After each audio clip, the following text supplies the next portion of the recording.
श्री गणेशाय नमः। इस वीडियो में हम श्री करवा चौथ व्रत की कथा को श्रवण करेंगे।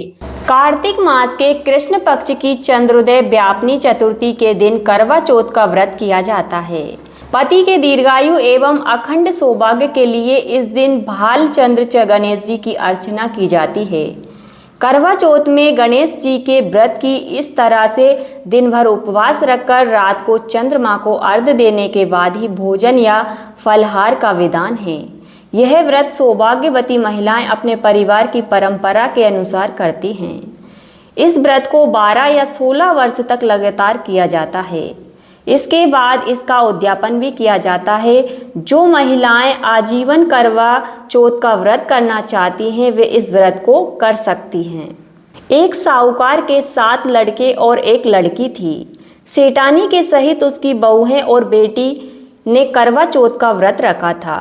रात्रि को साहूकार के लड़के भोजन करने लगे तो उन्होंने अपनी बहन से भोजन के लिए कहा, पर इस बहन ने बताया कि आज उसका व्रत है और वह खाना चंद्रमा को अर्घ्य देकर ही खा सकती हैं। सबसे छोटे भाई को अपनी बहन की हालत देखी नहीं जाती और वह दूर पेड़ पर एक दीपक जलाकर चलनी की ओर में रख देता है, जो ऐसा प्रतीत होता है जैसे चतुर्थी का चांद हो।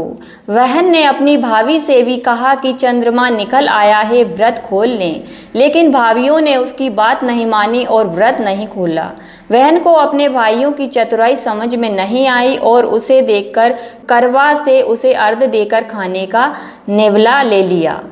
जैसे ही वह पहला टुकड़ा मुंह में डालती है तो उसे छींक आ जाती है, दूसरा टुकड़ा डालती है तो उसमें बाल निकल आता है और तीसरा टुकड़ा मुंह में डालती है तभी उसके पति की मृत्यु का समाचार उसे मिलता है। वह बेहद दुखी हो जाती है। उसकी भाभी सच्चाई बताती है कि उसके साथ ऐसा क्यों हुआ। व्रत गलत तरीके से टूटने के कारण देवता उससे नाराज हो गए। इस पर करवा निश्चय करती है कि अपने पति का अंतिम संस्कार नहीं करेगी और अपने सतीत्व से उन्हें पुनर्जीवित दिलाकर ही रहेगी। शोकातुर होकर वह अपने पति के शव को लेकर 1 वर्ष तक बैठी रही और उसके ऊपर उगने वाली घास को इकट्ठा करती रही। उसने पूरे साल की चतुर्थी को व्रत किया और अगले साल कार्तिक कृष्ण चतुर्थी फिर से आने पर उसने पूरे विधि विधान से करवा चौथ का व्रत किया। शाम को सुहागिनों से अनुरोध करती है कि यम सुई ले लो, पिए सुई दे दो, मुझे भी अपनी जैसी सुहागिन बना दो, जिसके फल स्वरूप करवा माता और गणेश जी के आशीर्वाद से उसका पति पुनः जीवित हो गया। जैसे गणपति और करवा माता ने उसकी सुनी वैसे सभी की सुने, सभी का सुहाग अमर हो। इसी कथा को कुछ अलग अलग तरीके से सभी व्रत करने वाली महिलाएं पढ़ती और सुनती हैं।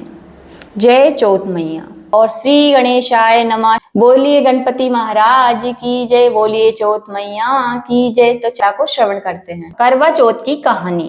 प्राचीन काल में एक करवा नाम की एक स्त्री महान पतिव्रता थी, जो अपने पति के साथ नदी के किनारे एक गांव में रहती थी। एक दिन उसका पति नदी में स्नान करने को गया। देव योग से स्नान करते समय वहां एक मगर ने उसका पैर पकड़ लिया। तब वह मनुष्य करवा करवा कहकर अपने पति को चिल्ला चिल्ला कर वह पुकारने लगा। अपने पति की आवाज को सुनकर उसकी पतिव्रता स्त्री करवा भागी हुई चली आई और उस पतिव्रता ने आते ही मगर को कच्चे सूत के धागे से बांध दिया। मगर को बांधकर वह अपने पतिव्रता धर्म के बल से यमलोक में पहुंचकर यमराज से बोली, हे भगवान, मेरे पति को मगर ने पकड़ लिया है। इस अपराध में आप अपने बल से मगर को नरक में डाल दो। करवा की यह बात सुनकर के यमलोक ने, अभी मगर को ही आयु शेष है, अतः मैं अभी उसको नहीं मार सकता। यमराज की बात सुनकर करवा बोली, यदि आप ऐसा नहीं करोगे तो आपको श्राप देकर नष्ट कर दूंगी। करवा की यह बात सुनकर यमराज भयभीत हो गया।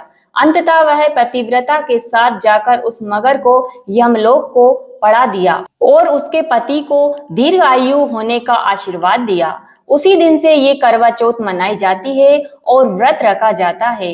हे करवा माता, जैसे तुमने अपने पति की रक्षा की है, ऐसे ही सबके पतियों की रक्षा करना। तो हमने पूजन भी कर ली है माता रानी की और कथा का भी श्रवण कर लिया है और अब करेंगे हम हवन। माता रानी के लिए हम 5 आहुति देंगे और आरती करेंगे। यहाँ तक कि मेरी वीडियो में दी गई जानकारी अगर आपको पसंद आई तो वीडियो को लाइक करें, शेयर करें और चैनल को सब्सक्राइब करें। ऐसी हम पूजन विधि की वीडियो लाते रहेंगे। चलिए मिलते हैं अगली वीडियो में, तब तक के लिए राधे राधे।